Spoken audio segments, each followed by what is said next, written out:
Here. Got a little light for you too. Does that work? Yeah. I feel like that's all right. Get my little stool around.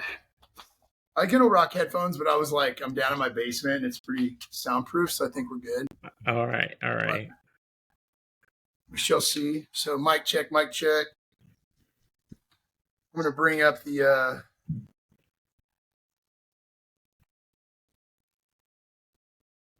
questions real quick. Are you trying to nail like about an hour or? No, I normally do an hour. That's perfect. Cool. I just wanted. I get long winded on stuff, so I'll let you lead me where you want to go, and I can just not try to repeat things I've said in the past on previous podcasts. Try to keep it fresh for you. So, all right. All right. So first off, thank you again. Thank you for having me. Oh, you're welcome. You're welcome. Just trying to find some different people from Kansas City be on the podcast. I love it. I'm gonna grab some toilet paper real quick. My nose is running. I'll just walk outside. Give me a second.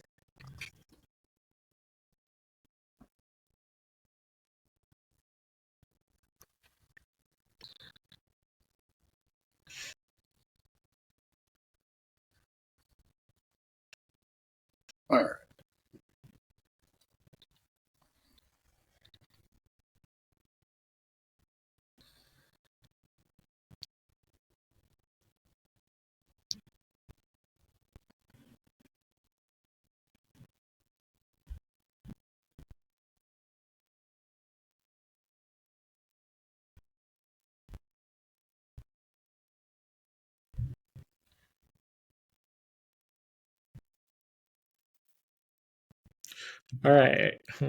All right. The first question I have for you is, so how did you what inspired you to do DJing? Cool. Well, first off, Ashton Martin, thank you so much for having me. Before we jump in, I appreciate it. And thank you for your patience on me jumping around with my schedule. So, Thank you for that. I'm happy to be here. Yeah. So, what inspired me? Okay, so I grew up in a small little town, and I never miss an opportunity to explain this. 80 people, southeast Kansas. It's called Westphalia. That's where my grandpa wanted a plot of land to farm, and my grandma owned the local bar and grill. So, think super small, a lot of farmers. She had bands there. She had a jukebox, and I would acquire some quarters out of the cash register, and I would play music. So, at an early age, without knowing so, I'm sure I annoyed the hell out of the farmers, though, because I would probably play the same songs over and over, because I liked, 7 of the 200 on there. But we're talking 45 records in like a Wurlitz or like an old school jukebox. CDs didn't come around until later, right? I saw the movement of people based on what I was playing early. And I've thought about this pretty in depth, and I can remember going around and finding people's songs and like finding out what they wanted to hear. And then what I thought I was doing was just playing their song. What I was doing is playing their song and watch them react. And I'd play it and I'd watch. And they're like, oh, it's a song. But what I was really doing is I was inadvertently kind of DJing in a wild kind of way, inadvertently. And that's kind of what it was. Grandma really didn't like the fact I was just taking quarters out of a register to go play the songs people wanted to hear. But I think moving people early on and seeing how that was, I didn't know what I was doing. I just knew that people liked if I played this certain song. So then that later on transitioned to high school in Burlington, Kansas. And I was like, I always mixed CDs and always had, I don't know. I feel like I always had the up and coming, CD I was listening to. We'd cruise back then when gas wasn't, it was 99 cents a gallon. And went on to KU. Always enjoyed working with music again, not working with it, but was trying to find a way to work with music. And we were kind of hosting the parties, me and 2 other guys that lived together. And, we'd have people over to pre-drink, in college. And I'd always had a CD mixed up. One of my buddies, F.A. Ekpair, used a platform or program called Fruity Loops. I would give him the songs and he would put them together. So here we are again, me putting things together, knowing they kind of put together. But at that point, I wasn't mixing anything. I didn't have any DJ equipment. I didn't have any money. And yeah, that's kind of how that went down. As far as like me like having CDs and influence, or not influence, but making music and like singing once again, watching people move to the music. We'd even go as far as to take the CDs to the Hawk, and they'd be like 20-minute mixes. We'd put it in and we'd all dance and get wild or whatever. So that transitioned to me bartending and then meeting a couple other DJs, Archie and Beastie, Jersey guys, Jersey based, Philly. And then they were there for school, obviously. And they taught they taught me on records. And then I kind of went from there. I didn't call myself a DJ for a while. I didn't think I had earned it. And I think I wanted to be able, before I was like DJ, whatever, I wanted to have them basically kind of stamp me with, okay, you're a DJ now. Because I felt like it was something that needed to be earned. That's kind of how I was taught. Kind of going on a little tangent here, but I took a while. I played quite a few shows. I'd probably say 20, 30 shows before I would even call myself a DJ. But like, that's how I progressed as me being an actual DJ. So from early years, 3, 4 years old, 5 years old, 6 years old, all the way up until, now I'm still doing it, still reading rooms and trying to, make people happy via music. So short answer, but longer. But anyway, yeah. So that's why. That's how I think. That's the only thing I can come up with is me coming up and seeing it early in my youth. Did you do like get your own show on when you were at Kansas? You're like a residency, like where I played. I got asked, or like a local, like, did you have your own radio show on campus? I didn't have a radio show. No, I never really got into the radio. I didn't get radio. Radio was different back then. And it wasn't that I didn't want to be in it. It just wasn't, I didn't think about DJing like that because I was still making a lot of my money bartending. So that was 95% of my income, or 100%. And then I saw an angle to where I could make some money in the DJ world, in entertaining. Mm-hmm. So Wayne and Larry's is a place down there I played. And then when I moved to Kansas City in 07, 08, I had a couple degrees. I was Air Force for 4 years, and they had made cutbacks. So I added another degree at KU State and then came to Kansas City. And how the story goes, and it's true, I had about $1,500 to my name, and I moved up here. And I signed a lease I couldn't probably afford, but I trusted myself I could hustle. So I went out and tried to find a job, couldn't find it. And then I ended up trying to go bartend at the Legends over there at Banana Joe's. So I didn't have any, I guess the long answer would be I didn't have any radio shows because I more saw money in the bartending, but I didn't see I had to follow the money. I had rent to pay and I needed a food, So that's kind of how that was. So I wouldn't say I followed the money. I created my own space, kind of did it kind of my way in a way because I wanted to earn it. I didn't want to beat on doors. It always came from a connection from KU at that time. And those are still, that's just what it is. It's networking for life, right? You make partnerships, relationships, and that's how you get, that's what make the world go round, right? So me knowing those people at KU and going out every night actually panned out into me knowing people that ran bars, that opened bars, that knew investors, that were liquor reps. And I was fresh in their mind as the DJ. So that kind of put my name in their mouth when these new bars were trying to onboard maybe different liquor reps. And there's so many different avenues to get into a bar.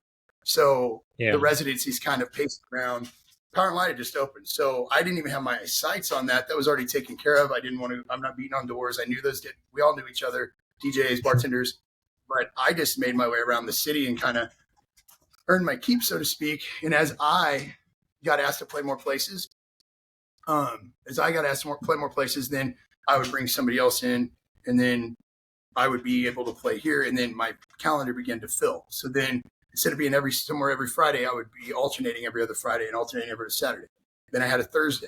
At one point I was playing 7 days a week, 12 to 15 shows. And that wasn't that long ago. And I was playing in different time then, but I was playing in different areas of the city. So it was more about me. I wasn't just, for lack of a better term, pouring myself out. It was more like I really wanted to be in front of a lot of different people, because to me, if you want to be known, how are you going to do it? I picked a fair price, arranged that with the GM or the owner, and I set up a base pricing that I thought was worth to me, that wasn't undercutting the economy and what others before me had worked hard to create. And I built that relationship with them. And it was kind of after that, it was like, I could, you bring people, everybody's having fun and it's cool. And you build from there. So that kind of is how I built my name and my brand when I didn't even know I was doing that in the Kansas City area. So not necessarily, not exactly what you asked, but it kind of all falls in there. It's kind of one umbrella. Yes. Yeah. So where do you get for all the new trends on music, how do you find them? To be honest with you, to be real, I have no pride or ego into asking. I'm 39, so I have no problem or shame. Like my friends, I just ask them. I watch what they're doing, what they're posting. That's it. Music is so fast and it progresses so quick, and there's so much released every week. And that's not an excuse. I stay current and true to myself and play things that I like, but I also find creative ways with technology now. The DJs will know, like stems, and there's ways to remix on the fly. And mic work and creating an energy this way or that way, and really honing in on those skills and different avenues and aspects of a set and what goes into a set for me. Yeah. I could be playing a 1990s track, but make it try to attempt to bring in a 25-year-old at the same time when they were born in 92. You know what I mean? A good analogy that I like to talk to owners with, or people that want to talk to about music, right? You have your staples. Everybody's heard Guns N' Roses. Everybody heard AC/DC. You've been to Arrowhead Stadium. You've been to Royals. You've been to Sporting. The main difference is there is it's a culture thing, and we respect those and we play all those, right? There's different sounds to each one, which is great. Current's going to have their own sound. So we all know the staples, right? So how do I entertain a 22-year-old knowing that everybody's got a boss? I got to appease somebody with this sound, but how do I bring in this artist, this brand new artist, like a Sexy Red? How do I make that current at a corporate event with an edited version with 2,000 people in the room, but there's 21-year-olds on me about it? Does that make sense? So the way I would do that is put that over the top of Teach Me How to Dougie, but it'd be the acapella of the words of the new hip hop track. I mean, that's a on the fly analogy or example, but for me, staying up on trends is you can be a trend DJ and you can be kind of like that or jump on the bandwagon, which is cool in a little bit. But I think honestly, once you find your sound as a DJ, which I've found, you need to evolve, because I'm not just going to stand here and be like, I'm never going to download anything new again. It's all trash. Then that's the end of the road for me as a DJ in a lot of ways. I play a lot of different venues, avenues, events where my demographic could be 21 to 80. So how do I shoot down the middle and make everybody happy? Other rooms are just strictly 24, 25, So when I played a Breakaway Music Festival, I was playing more tech house and cool stuff I enjoyed playing and putting together. When I play a Tacos and Tequila, it's going to be, right down the middle, 2000s hip hop. And I'm, again, 39. So that's right in my wheelhouse. I was in college during that time. So that's super fun for me too. I just find a way to make it fun for me because it's contagious. If they look up and see me having fun to even something they don't know, they'll be more apt to cut loose and be like, all right, and go with it versus me just standing. You got to have a pulse. You got to sell it, So staying up on stuff. I mean, go into record pools. There's record pools. There's Spotify. I kind of dabble in whatever. I mean, like I said, there's music that goes out so quick that some catches our eye, our ear, and we run with that. And it's hot for sometimes a long time, and sometimes a very short amount of time. Some things I think, what? They're hot for 6 months, and I'm like, whoa, this is stayed pretty hot for a while. So, I mean, there's not a short answer to that. I mean, you can search SoundCloud, YouTube. Oh, you can make your own, you can produce your own. Yeah. There's a lot of new and upcoming DJs in Kansas City that produce all their own, which is super cool. And that's something I got busy playing. This simply servicing accounts and making sure I was bringing people in. I focused on that, and I didn't focus a lot on the production because that wasn't the avenue that I really thought I would enjoy. I didn't think my brain is wired for that. I still don't. A little too ADD for it. as I'm proving probably during this process. But yeah, I love the fact that the newer DJs, the newer generation, the Savage Habits, Zeller, which is Zach Schneller, like those guys coming in, they're going in and playing Aura and other spots, and they're playing their own tracks. Like I have a few edits. I mean, Lionel Richie's an excellent producer. I can tell him what I want. You know, Jeremy Perkins, Code P. I can tell them what I want, what I'm hearing. But Mhm. for me to sit down and do it, no. But I mean, I just think that the producing and making your own music and remixing tracks that's new and coming out, I think that's a big turn that a lot of DJs that are new and up and coming are making. So that's just a little tidbit there on like music and how you follow this or that. Like it's cool. I think it's awesome. So creating their own too. Totally. Um, what makes the best? Like, what makes um being a DJ? Is it? What makes you said best? What makes a DJ Yeah. or specifically? That's a loaded question. Well, there's producers, as I mentioned, and then there's DJs, and then I'm an open format DJ predominantly, meaning my job is to genre blend and mix a bunch of genres together seamlessly and smoothly to where it creates a certain energy in the room. Other times I may just be playing all EDM. Other times I might just be playing hip hop. It's whatever I need to do to service that room or that space or that event, or whatever the culture may be. So what makes a DJ? I mean, that's loose. I mean, I know DJs that are working DJs that show up with an iPad and play off Spotify and they rock weddings with a microphone and MC, and that's cool. I know other DJs like myself that show up with turntables and rock. You know what I mean? It just kind of depends on, I mean, what makes a DJ? That's a big question. For me, I think basics matter. I think beat matching. If you're talking about playing in clubs and being respected as a DJ by your peers and putting DJ on your name, I think the simple rules are play stuff you like, you know, and learn that way. And I would say beat matching, phrasing, take it a step further, mixing in key and making your sets make sense. I don't know. Before you go out and play in public and people are like, oh, you know, don't give them that opportunity. Make sure you have it tight, prepare it, and then go play. That's my that'd be like the short answer for that. But it goes, I mean, we go way in depth on business and everything else, but we don't have that kind of time. But the basics, beat matching, phrasing, if you want to go further, levels, and then keys if you want to make it simple. Do you make your own playlists so for each show, or do you just come up with the music that you already have ready for a show? So I think this how I operate is it's the better you know your catalog. It's not who has the most music to me. Like you have 100,000 songs. But if you play 7,000 of them or 700 of them consistently, you're not even using the others, right? So for me, it's know your library. I know my library. I stay up on it. When I download, I make sure I organize correctly. And I know where to go get stuff and maybe able to not pull it out of my head and be like, oh, that's so-and-so with this. I know where to get it. But also a lot of it is I'm a control effort, which is just search all, which is funny in the DJ community. Some people go in, some people go in and create an Aura this January 2nd, 2000, whatever set, and this is what they play. Mm-hmm. And that's totally cool. They get it all together and they serve it up on it. This is what it is. Take it, 59-minute set. Cool. For me, I have an idea for my intro, but 9 times out of 10, I don't know what I'm walking into. Like they'll tell me one thing. And I think my strength, I know my strength is walking in and looking around and being like, okay, I know where to go. Versus I'm playing these 12 songs, you know, which I said, like, again, respect to those. That's a different thing. That's more on the producer side. Like these are songs that I produced. Here's 12.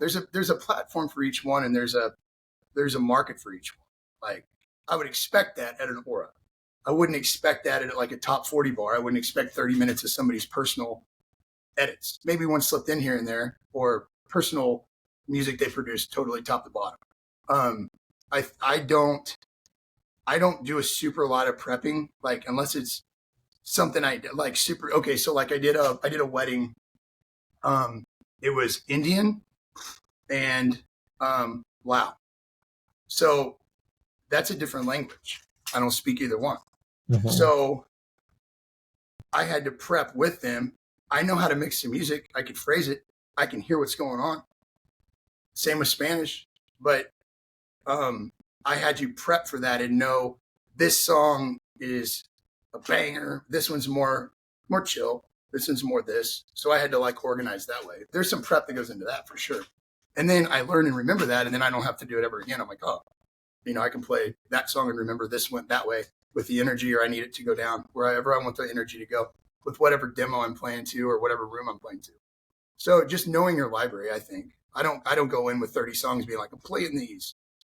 No. Oh, There's things I'd like to play, I don't end up playing, but I try to. have you played any like any of the songs that are local in Kansas City? Oh, you mean like Like I think we have a lot of local bands. Like bands.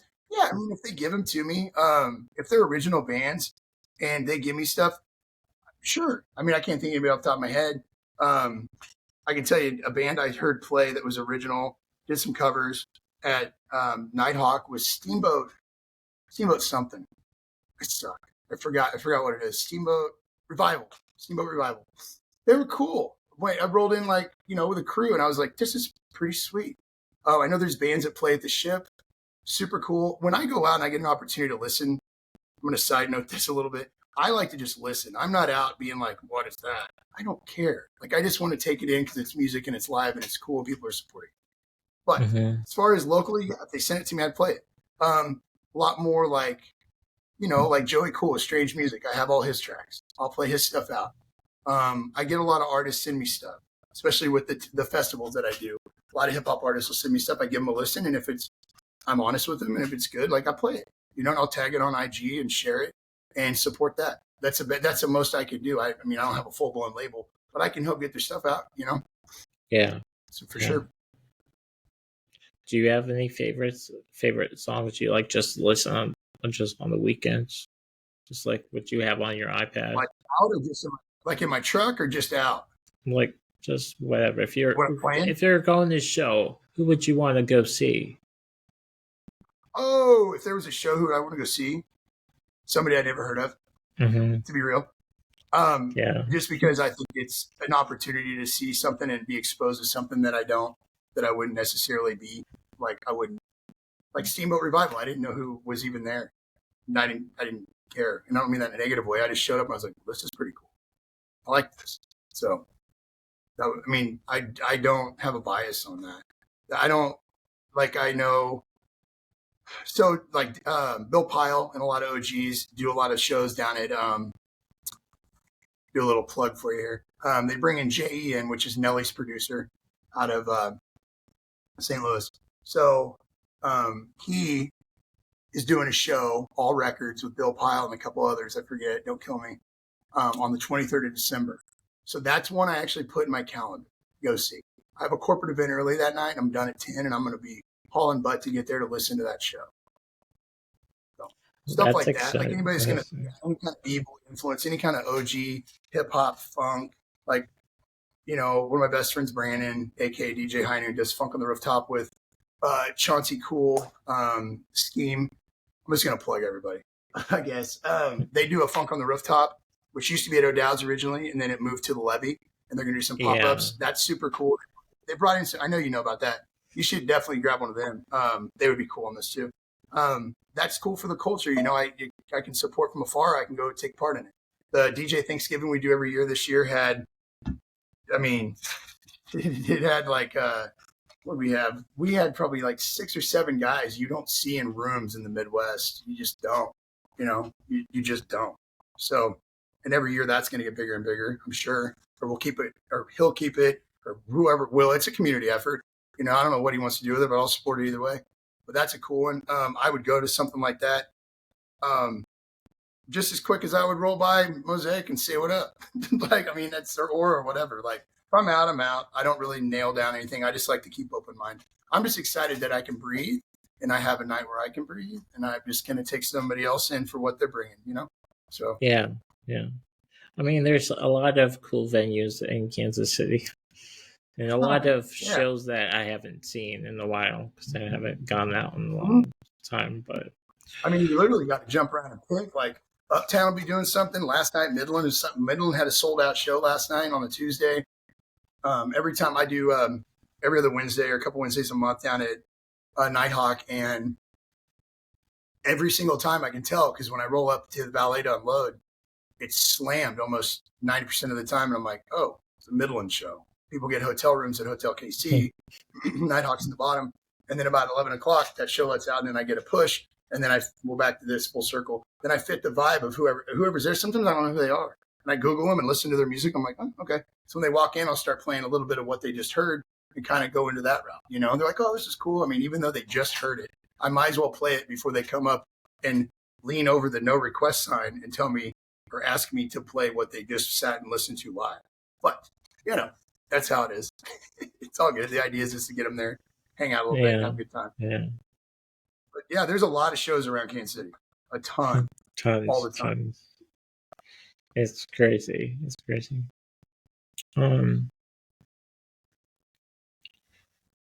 Let's see. So, what kind of music do you play on Sporting KC? Because I've been following you on your Instagram. I've seen all those. So Sporting. Yeah. So Sporting. They're a little more. I guess I'd use the word progressive, which is cool. Their club, they like it. They like anything. Nothing older than three, sometimes 5 years, but 3 to 5 years unless it's like a theme night. We'll do a 90s night, 2000s night, whatever. It's normally nothing older than 3 years, which, like I was mentioning earlier, that gets into sometimes people won't know certain songs. So how do I create it to where they do? So I might put this acapella or verse over the top of this new beat, which stays in those bounds and those guidelines. So mashups, you know. So that's the angle there. Is that Donna does most of the DJ Donna does most of the bowl stuff. Her schedule is spot on, and she's excellent for that position. I float in when my schedule allows 3 or 4 times a season, and then I do a plaza when they don't have a band. I'll jump out there, or vinyl or sync, or somebody can fill in. But we all kind of do our own angle on what that means, and it's always received pretty well. So it's cool. It's fun. So you it's play. Nice to have guidelines and so do you play outside, like in the right by the field? Right. Yeah, we're right in the field. When it's 100 degrees, the sun's on you, blasting away just like everybody else. Yeah, it's northeast corner. Play about an hour to 2 hours when gates open, and then once you hear the intro of Hell's Bells from AC/DC, the bong, then we stop, and then whoever's DJing out on the plaza on the west side of the stadium, they'll stop playing. They're done, and then DJ will play a couple hits, meaning like a smile cam or a dance cam and a couple other things. We're pretty much in the booth ready to go the whole time. We have a talk back on, and then which they can communicate to us, more communication to us so we can count in and know kind of what's going on. Hartzell's emceeing to the left, like right there on the stage. So we can communicate with that, add energy. He's doing intros. The match activation's cool. It flows very well. The programming does. And then halftime, play a few songs. They do some announcements. Maybe they'll have dogs out there doing tricks, whatever the theme may be. And then we play post-match. So. Well, that's exciting. We're out there. Yeah, it's cool. And obviously, season just ended, unfortunately, but those playoff games those matches were wild. So do you go to a lot of Royals games too? That would have been this last year. I go to as many as I can. I work in and out of there. That's about not the same at all. Kind of different. I can elaborate. So you show up about an hour before gates or whatever, get set up, get situated, play while people are walking in, and then you play inning breaks. You play pitcher changes, any kind of break where they need energy. You have a talk back in, you have an earpiece in, and they're just like, something energetic, boom, or something this or something that. And all those playlists are kind of curated and kind of approved on what we need. Like, okay, Royals take the field. So, bump, bump, bump, bump, bump, bump, bump, high energy. And then they'll make some noise or get loud on the Crown Vision. And then we have those kind of things where we like infiltrate and add to kind of icing on the cake during the game. And then obviously if it goes extra innings, we're out there too. And sometimes, the energy can be pivotal. Like if it's a slow game, now with the pitching clock, it's way different. It's pretty quick. But we do a thing called Remix the Sixth, which is super cool. So you can jump on the mic and address the whole stadium. What's up? What's up, Coppin Stadium? It's Ashton Martin. It's time to remix the sixth. And then I'll do like a Taylor Swift over Sandstorm or whatever, right? Or jump around and jump and do I try to theme it to where everybody, kind of can follow, and it's remixing it. You get about a minute and a half, sometimes more. But it's real quick, 30-second hits all throughout the game. Now, I see there's a lot of records on your wall. So what's your favorite record you like to play? Or just to have? I don't have. Well, okay, so I kind of missed the boat on where I came from. I'm like, kind of. So I didn't come up collecting records, but I was around them. We had record players, and mom and dad had Aerosmith, Leonard Skinner. I grew up on a lot of classic country and southern rock and some just rock. So the records behind me are actually that one.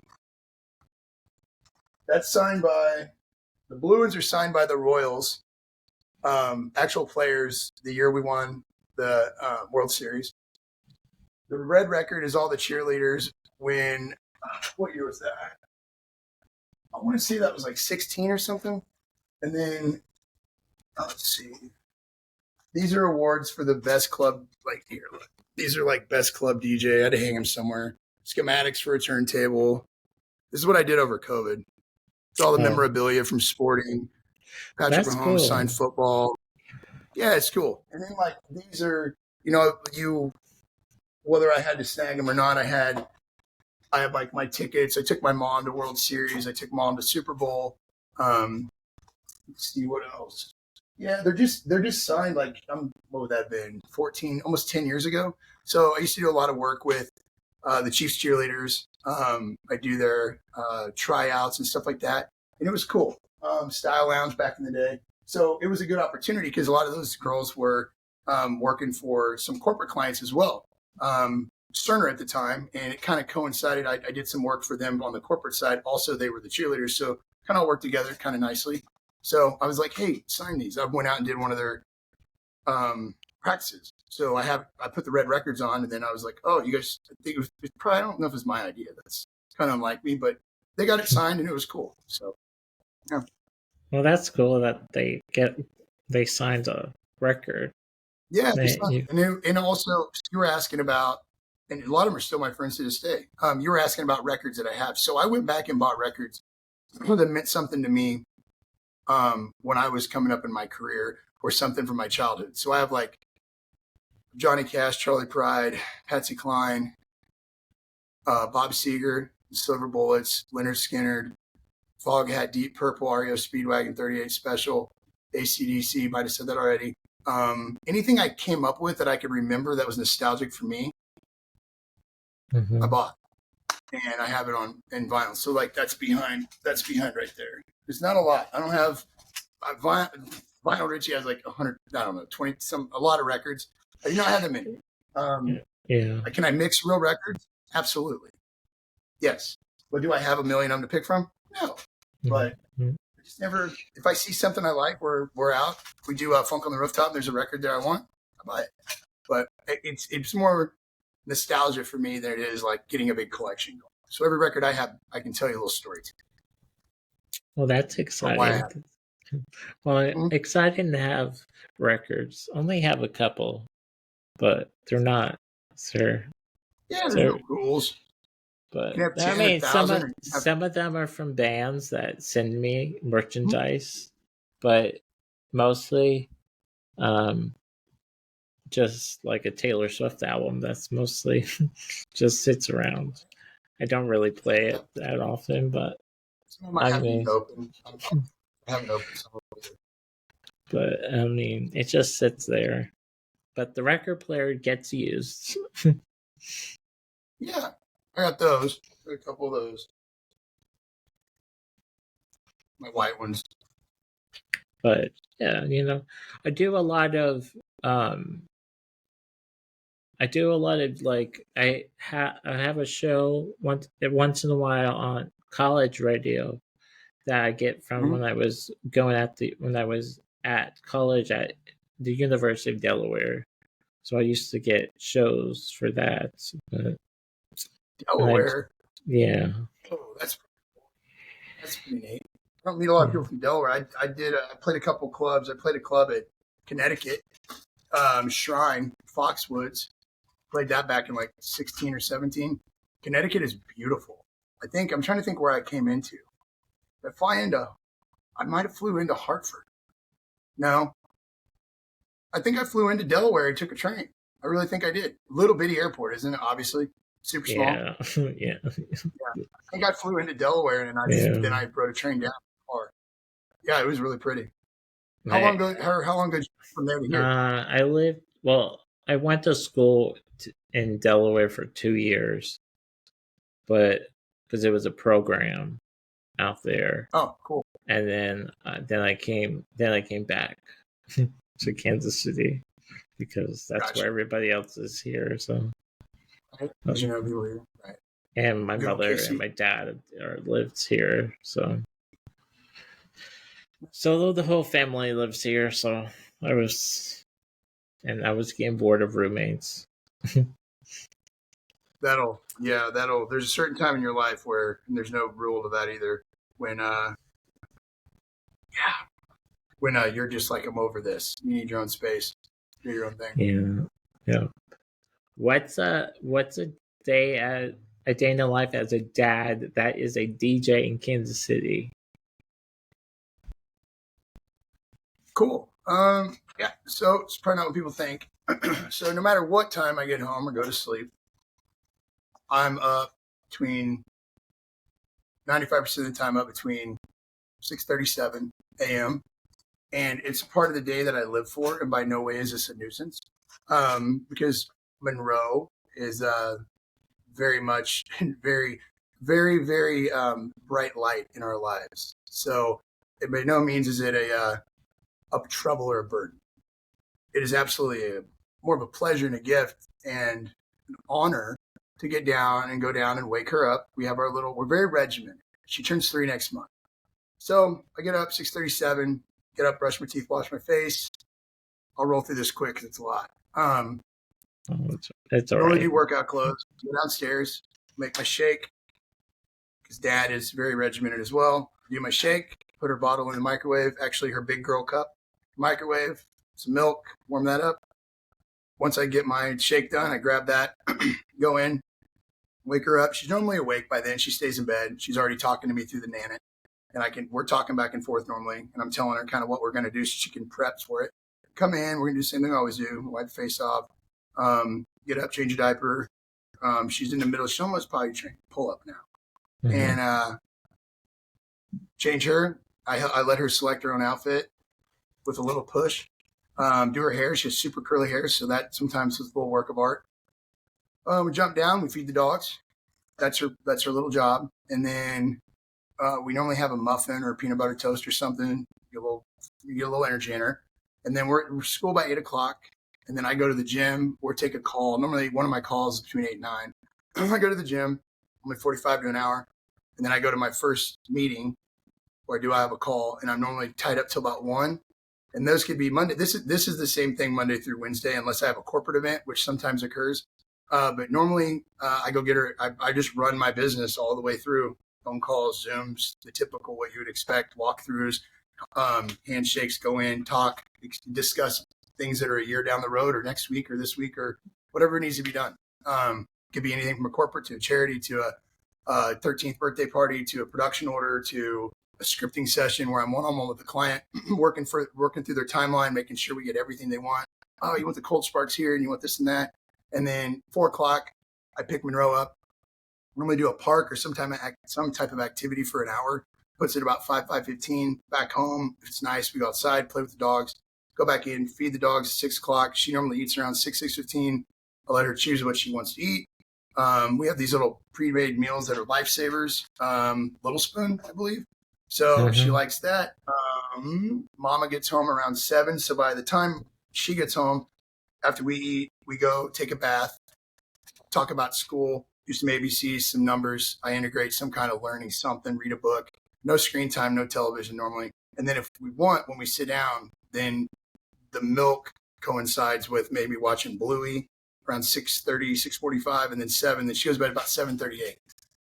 If it's a night I work or I have a happy hour I need to go to or something, marketing or networking or something like tonight, I would have, Mom will get home at 7, Ashley, my wife, we'll get home at 7.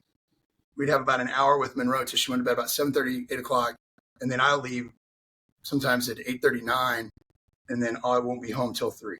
And then when I get home at 3, I shower, go to bed, wake up around, and then it just starts over. So there's days that I have 3 or 4 shows or 10 things to do, and I do them. It's not necessarily I have my body pretty dialed in. I know exactly what I can handle. I know what the threshold is. I've ran that hard. Put myself in the hospital a couple of times from running too hard in my late 20s, just from being dehydrated and doing too much. So I know my wall. So I'm careful of that now. I delegate way more. So yeah, that's a day in a life. I brought on a partner last October of 22. Alleviated a lot of that. He's a younger guy. So a lot of the ways I operated was archaic. And I'll admit that. This goes back to paying attention to the youth because they probably know a faster way of doing shit, right? Because, sorry. Yeah. That's true. That's true. It made sense. Yeah. I mean, I grew really quick. And then when you add a kid on that, again, not a nuisance. I love it. It's the joy of my life. But I knew I was missing things, and that filled in the gap. He's also a full-time DJ, Eric James. He has his own entity, built out his luxury side. We came together in a collective effort. It's going super well. So we alleviate each other because he has a second child on the way, and I'm only having one and done. And that is a joint choice of the wife and I. So yeah, man, that allowed me to have more time to breathe because I've been doing this almost 17 years. And I've averaged 300 to 400 shows, sometimes 500 a year myself. That's not what I've overseen. And that's not a bragging thing. That's not being braggadocious. That's when you want something and you become obsessed. You do it. It doesn't, you don't, I don't know if you can cut, you don't fucking clock numbers. You just go do what you need to do and you don't whine about it and you execute at the highest level. And that's what you do. And whether that's you being a dad, painting a house, sweeping floors. I've just never been a half-assed dude. So it's no matter what I've done, I've tried to legitimately put in 120%. And what killed me is saying no to people. But if I can't give you 100% of my effort, then I'm shorting the system for me, and I'm doing us an injustice. And we circle back and we do it when I can give 100. So, or my team can. So a day in a life can get a little, it's honestly, it's not, when people look at my schedule, they always say the same thing. And they're like, I don't know how you do it. You have more free time than you think. You do. You have way more than you think. And it don't mean you have to get up at 5 o'clock and be doing push-ups by 6. Like you have more. How I live my life is how I choose, and it works for our family. But it's definitely not for everybody. And I'm like you said, sometimes I think I'm a superhero, but I get knocked down occasionally, which is good, physically or whatever. Not everything's perfect, which you don't want because then you don't learn anything. But no, man, I drive hard, and I work, and that's what I came from. But working smarter, bringing on a partner definitely helped me. So I was able to handle more and trimming the fat, as people like to call it. 24 is going to look way different for me. Not a bad way. It's just going to look different. From my previous mentality on certain things. And that's kind of what you do when you keep progressing. You can only go to certain things until you trim and move, right? So a day in a life as a dad, I love it. I wouldn't change it. And it's a lot. Look, it is definitely a lot.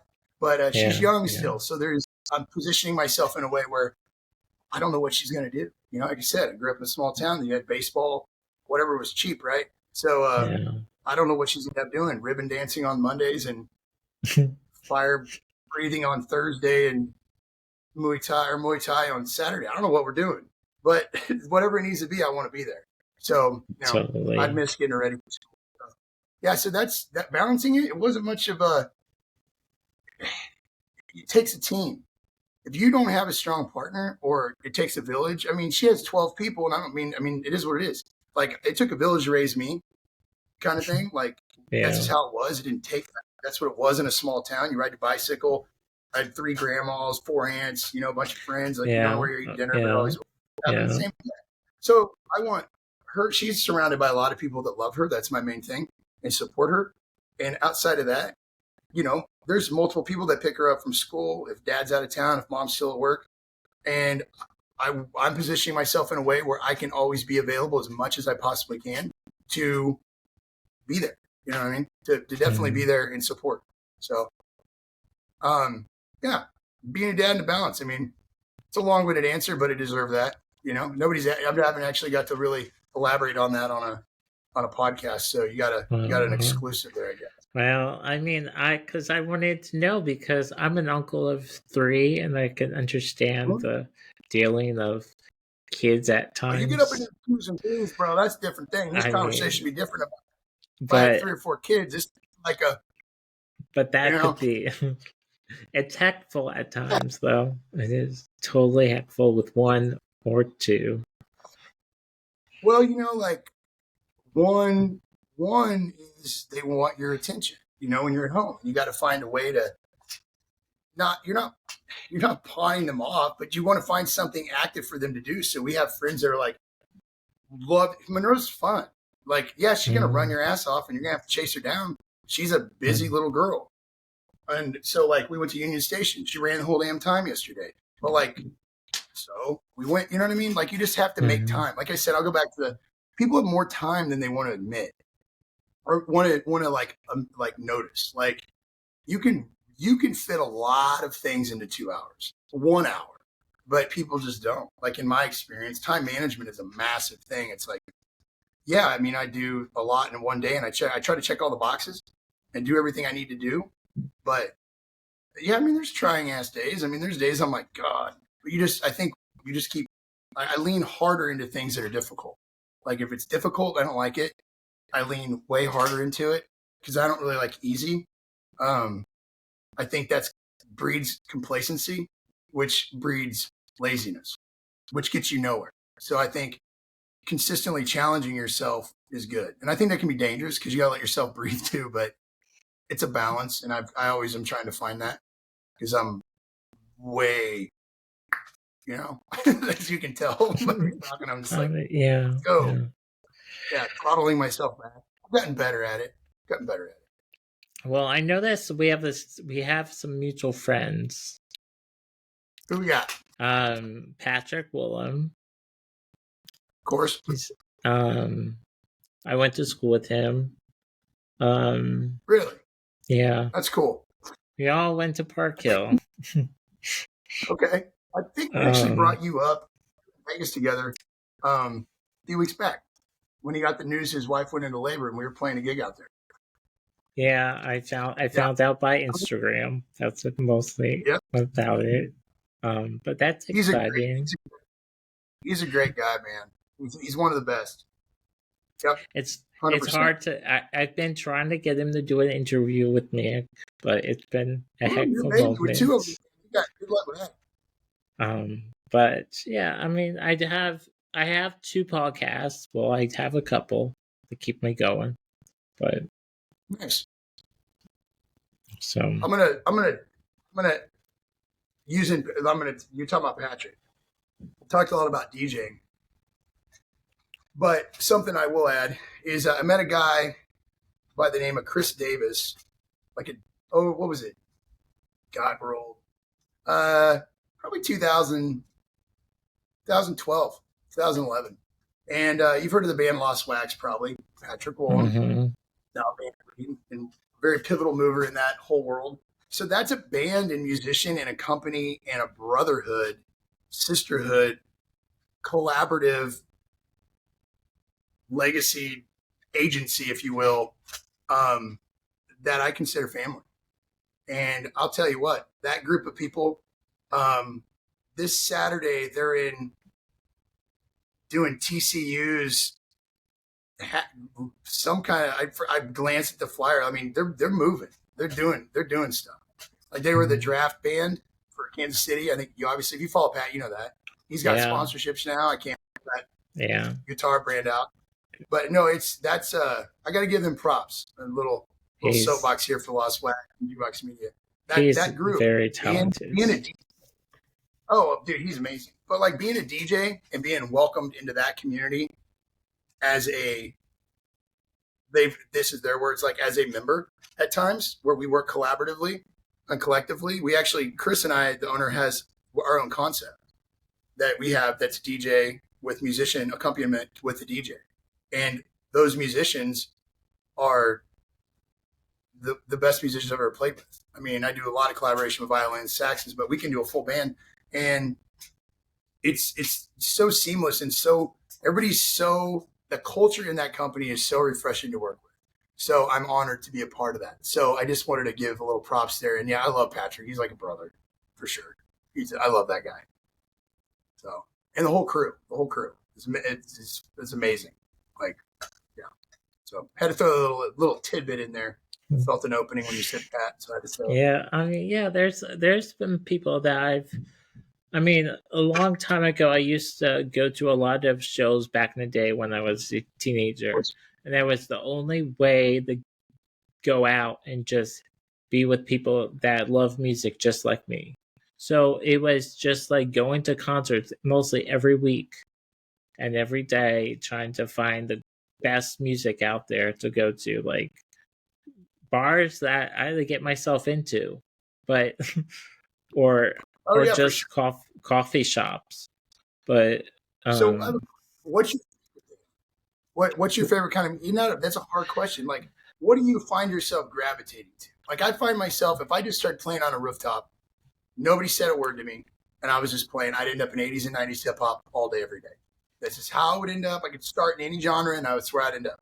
So for you, what do you gravitate to as far as like when you're out and about or like blues? Like what do you just for like if you're listening to my podcast, Two Guys in a Sound System, I play a lot of underground music. So it's all like people that send me stuff that I've been following for years. Cool. They just send me their music, and a lot of people think, "Oh, you're streaming people's music, and you're using their like." No, people just give me the music, and I play it. They're just you're not asking; they're giving, and you're putting them on a platform that. I mean, when you're trying to make it, and maybe they are, but I'm not trying to speak out of line. But like, you don't give a damn who plays your music. Play it. Play it. You know, yeah. I mean, you know, that's what they. €0 Santa Stream. Like, come on. I mean, most of the people that I've interviewed in the past, they got featured on the show. So yeah, there you go. I got a little 5 minutes of fame there. Yeah. But which maybe also needs for the room from that album they weren't going to finish, and they're like, okay, you know, you're doing way more than just playing a song. You know. Yeah. People just want to change narratives and cause some drama. Yeah, I mean, you know, what you gotta do. What you gotta do is just do music. But yeah, I love underground music. Cool. I love that. I mean, I write my own stuff too on the side, but I mean, I don't do shows. I just like to do music for fun. It's an outlet. That's cool. Yeah. Like spoken word or something. That's why I try to get it. You know, I used to do, what was it? The Blue Room Parlor. They used to do it over off 18th and Vine where they'd have spoken word and they'd have just people come in with their poems and maybe sometimes they freestyle over a beat. That was super cool. You know, it's very authentic and it was cool. I liked it. I haven't found that in a while, but I should probably look into. I really appreciate. I didn't know what was coming. I enjoy not knowing that Bruno Mars isn't going to be the next song, right? No, nothing against Bruno, but you know, I just throw it out there. Yeah. Like top 40, top 40, it's cool. I love it for what it is. But like, when you get to play to people and be as fortunate as I have, like people always ask, what do you listen to? 9 times out of 10, I don't listen to anything in my truck. I'm on a Zoom call or I'm on a phone call or I'm just not listening to anything. Or it's Wheels on the Bus or Coco Melon or we're banging what's the new Wheels on the Bus, Coco Melon, Itsy Bitsy Spider. That's what we're creating. We're killing that. But that would be like a really good song if it was mixed really no, really so I well. put all right. Listen to this. Okay, so on the side note of tech, and we were talking about stems. So like, I don't know if you're familiar with stems. Stems that with Serato when I'm DJing, you can just take out what you want. I can leave the beat, I can leave the harmony, I can leave the drums, piano, whatever, and I can cut the acapella. So I can make Coco Melon Wheels on the Bus just an acapella without the right. Yeah. So I'm holding Monroe, and we're out this little fall festival over at Strang Hall about a month ago. And she had taken off and ran. And I was like, well, I'm not going to chase her. So I had Wheels on the Bus already planned to play it because there's other little kids. There's about as many kids as adults, like 20 of them. So I played it, and it starts like very obvious. She turns around, dead sprint to me. So I'm holding her, and I let it go in, and I realize it's quantized and it's 9A. And I'm like, I was like, wait a minute.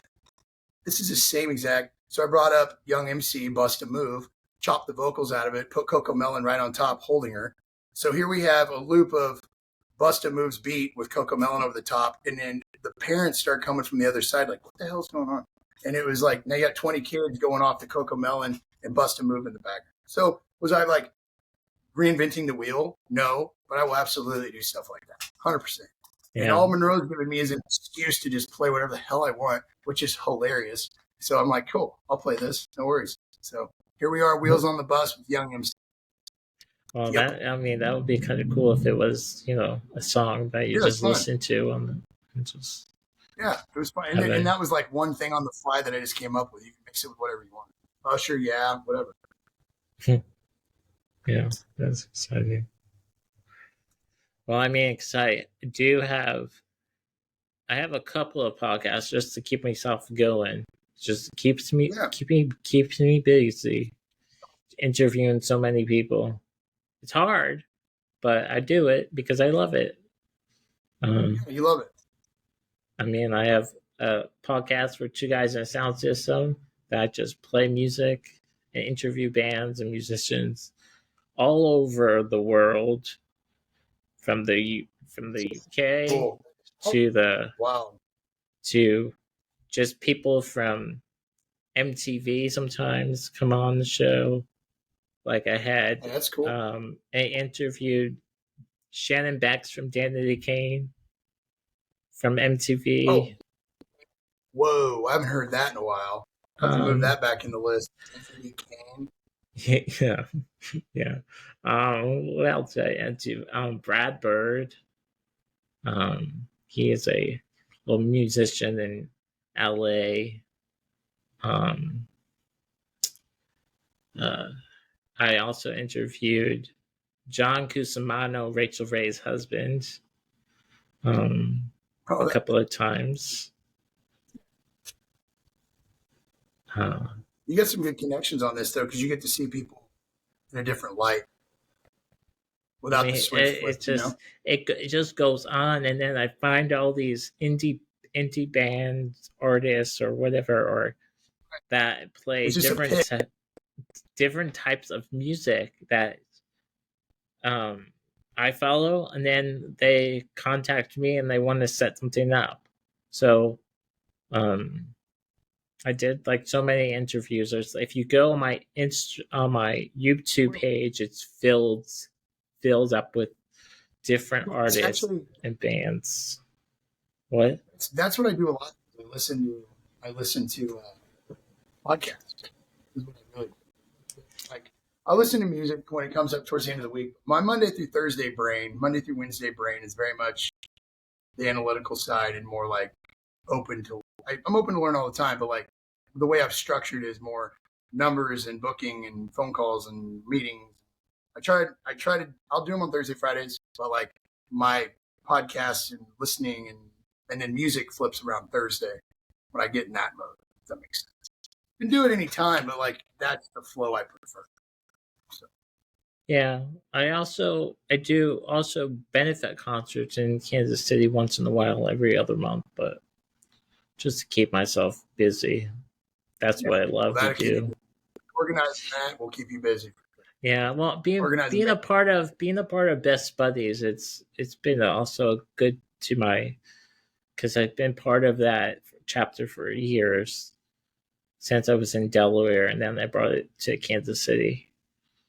And I wanted you to Cool. do it, but then I guess everybody was, not into it. Oh, It's a were lot you of talking money. about that? Oh.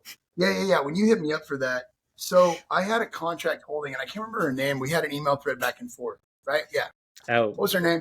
Hannah. Yeah, I'm awful with names. Yeah, yeah, Just but no, we went back and forth, and I told her to keep my name, and we definitely worked something out in the future. It honestly was a timing thing. I couldn't, yeah, unless I yeah. could buy the teleport, bump, hit Elon up. I really, it was a timing thing. I It mean, wasn't, but I was just giving her ideas because she was like oh yeah, asking 100%. me to do these things, and I said, "Well, yeah, I do benefit concerts, but I know people, but I just, Oh, and I could tell. I totally tell exactly what was going on. And if not now, it'll work in the future. That's the best part about it. It isn't like a bridge was burned. It just the conversation's there, and it was that. So it yeah, was yeah, cool. No, we got a connection there in that email thread, and we can talk and chat anytime we want. yeah."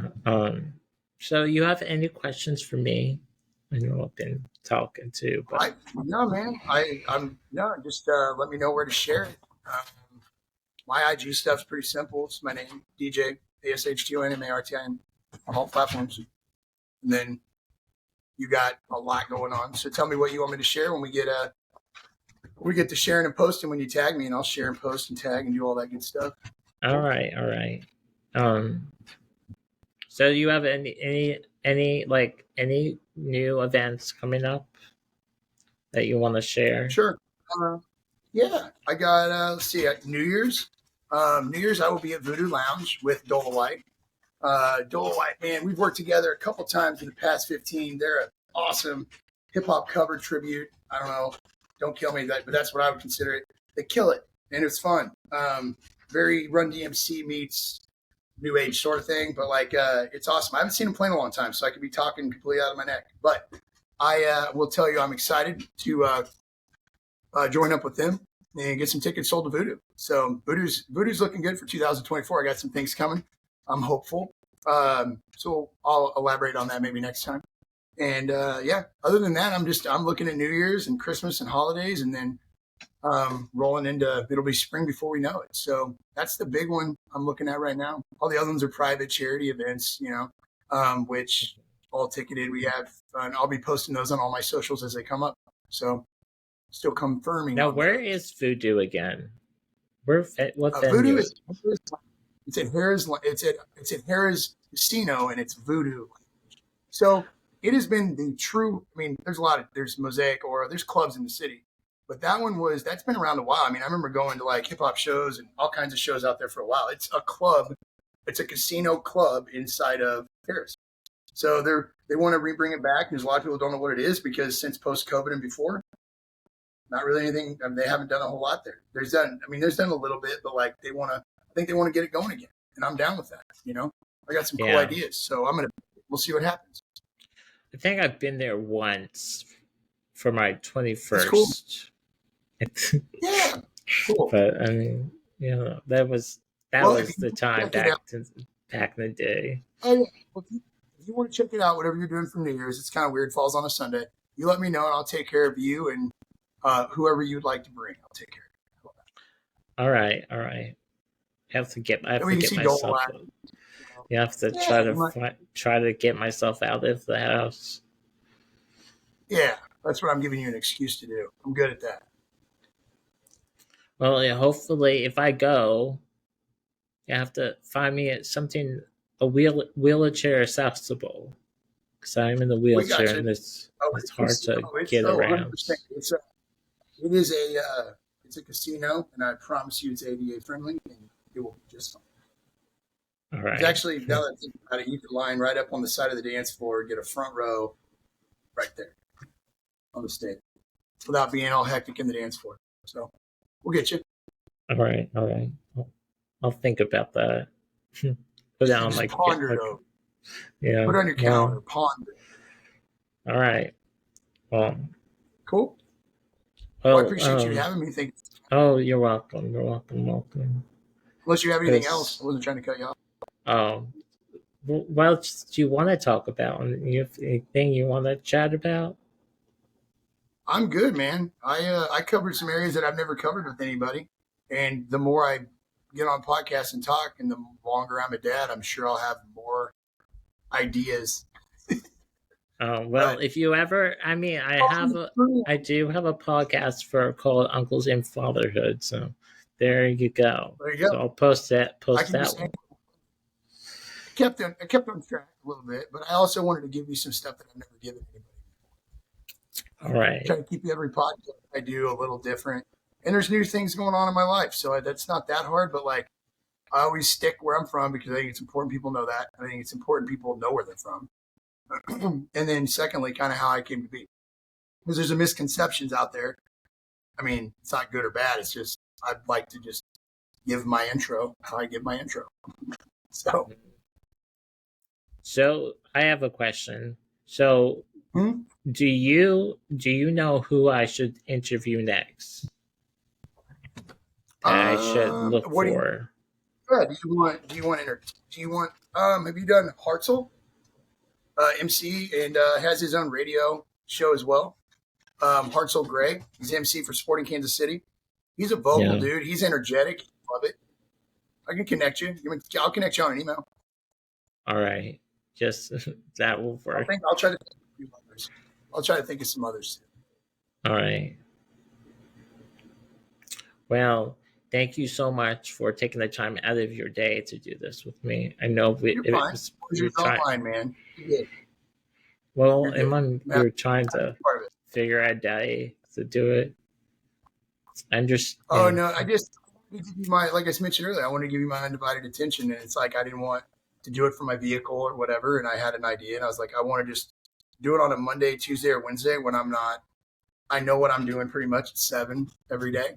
So my mom took Monroe today, so it worked out. So I was able to knock out some stuff I would normally do, and then I knew I could have, I could get down here in the basement and have a nice backdrop, and yeah, go from there. Yeah. So appreciate you having me. Oh, you're welcome. You're welcome. I'll let you know when this is up, all up and Cool. Just let me know. ready. Shoot me whatever you need, and I'll post it. All right. All right, Have a cool. good Later, night. brother. Later. You too. Hey, you too, man. Take care. All right, bye.